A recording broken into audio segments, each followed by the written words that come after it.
Amerika Serikat mengerahkan kapal induk ke Timur Tengah saat negara-negara di kawasan tersebut sedang terlibat perang. Pejabat Pentagon mengatakan USS Harry S. Truman dijadwalkan tiba di Timur Tengah akhir pekan ini. Dikutip dari Al Arabiya pada Rabu 11 Desember, pengerahan kapal induk Amerika terjadi setelah runtuhnya rezim Bashar al-Assad di Suriah. Presiden Assad dilaporkan kabur ke Rusia ketika Damaskus dikuasai kelompok oposisi Hayat Tahrir al-Syam. Tidak jelas di perairan mana kapal induk Pentagon akan ditempatkan. Namun, USS Harry S. Truman sebelumnya bertugas di Arktik untuk melakukan latihan militer bersama Norwegia. Kapal ini dilengkapi dengan sejumlah pesawat tempur seperti FA-18E Super Hornet. Sejak perang di Gaza meletus, Amerika telah meningkatkan kehadiran militernya di Timur Tengah. Misalnya pengerahan kapal induk di Laut Merah untuk mencegah serangan Houthi terhadap kapal-kapal dagang. Namun, kapal induk USS Abraham Lincoln telah meninggalkan perairan tersebut pada November lalu. Mundurnya kapal tersebut dari Timur Tengah dianggap Houthi sebagai kemenangan untuk Palestina dan Lebanon.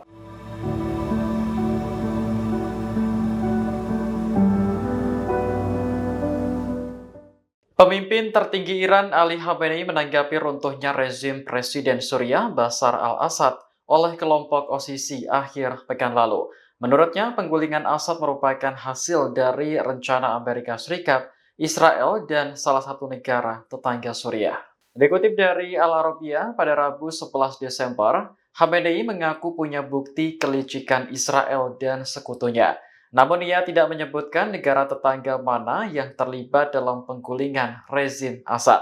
Saat ini Presiden Suriah tersebut dikabarkan berada di Rusia setelah kabur dari Damaskus. Kabar tersebut dibenarkan oleh Wakil Menteri Luar Negeri Rusia Sergei Ryabkov. Namun ia tidak merinci di kota mana Bashar al-Assad tinggal sekarang.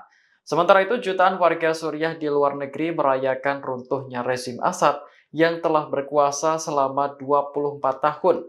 Penggulingan Assad mengundang perhatian dunia karena hanya butuh waktu 11 hari saja. Kelompok yang berperan adalah Hayat Tahrir al-Syam yang didukung oleh Turki. Tidak jelas apakah kelompok ini juga mendapat dukungan dari Israel dan Amerika. Namun, Zionis berulang kali menyerang Suriah dengan dalih menargetkan fasilitas Iran serta mencegah penyelundupan senjata kepada Hizbullah.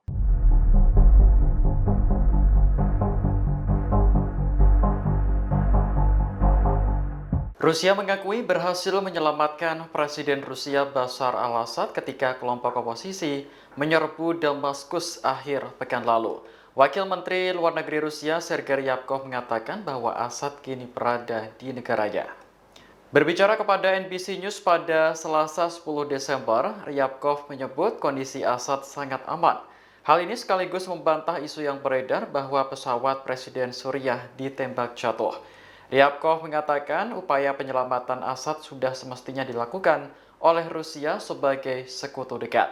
Hanya saja ia tidak merinci bagaimana Presiden Suriah diterbangkan ke Rusia saat kelompok oposisi menyerang. Pada Senin 9 Desember kemarin, Kremlin mengatakan bahwa Presiden Rusia Vladimir Putin telah memberikan suaka kepada Assad. Artinya Presiden Suriah dilindungi dan dijamin keamanannya oleh Moskow. Saat ditanya apakah Rusia akan menyerahkan Assad untuk diadili, Ryabkov menegaskan bahwa Moskow bukan pihak yang membentuk Mahkamah Pidana Internasional. Namun runtuhnya rezim Assad diyakini menjadi pukulan berat bagi Rusia. Pasalnya, negara tersebut selama 13 tahun telah membantu Presiden Suriah memerangi kelompok oposisi. אתה משקיע מאמצים בלתי פוסקים לקדם את מדינתך, לפתח את הכלכלה. Perdana Menteri Israel Benjamin Netanyahu bertemu dengan Presiden Paraguay Santiago Pena di Yerusalem pada Rabu 11 Desember hari ini. Dalam pertemuan itu, Netanyahu memuji Pena atas penolakan terhadap surat perintah yang dikeluarkan Pengadilan Kriminal Internasional atau ICC. Dikutip dari Yerusalem Post, kunjungan Pena difokuskan kepada rencana Paraguay untuk memindahkan kedutaannya ke Yerusalem. Pemindahan tersebut pertama kali diumumkan pada Mei 2018, namun dibatalkan beberapa bulan setelahnya. Dalam pidato di parlemen Israel, Netanyahu memuji Paraguay sebagai negara yang paham kebenaran. Pujian ini merespons sikap tegas Paraguay yang telah menolak perintah ICC untuk menangkap Netanyahu.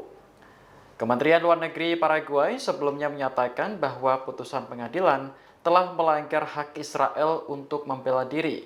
Negara tersebut juga menuduh ICC melakukan eksploitasi politik terhadap penegakan hukum internasional.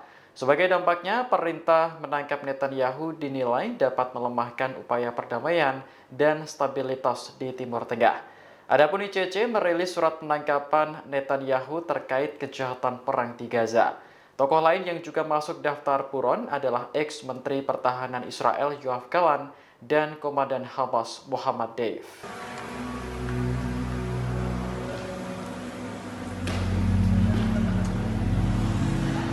Makam ayah Presiden Suriah yang digulingkan Bashar al-Assad, Hafiz al-Assad, dibakar kelompok oposisi. Pembakaran berlangsung di kampung halaman Hafiz di Hardaha pada Rabu 11 Desember 2024. Rekaman video yang dirilis AFP menunjukkan sekelompok pasukan oposisi menyerbu kompleks pemakaman. Mereka langsung membakar makam Hafiz yang terletak di jantung komunitas Alawit Al-Assad di Latakia. Setelah makam hangus, mereka menginjak-injak abu sisa pembakaran dan mengibarkan bendera Suriah versi terbaru. Pasukan oposisi juga bersuah foto serta bersorak gembira sambil mengangkat senjata. Dilansir Al-Arabia, Hafiz al-Assad memerintah Suriah dari tahun 1971 hingga wafatnya di tahun 2000. Saat itu, Bashar yang awalnya hanya seorang dokter yang belajar di Inggris diminta untuk pulang menjadi presiden. Total, keluarga Assad berkuasa di Suriah selama lebih dari 50 tahun. Namun, kekuasaan itu runtuh hanya dalam waktu 11 hari setelah pasukan oposisi merebut sejumlah kota dan menduduki Damaskus. Download Tribun X sekarang, menghadirkan lokal menjadi Indonesia.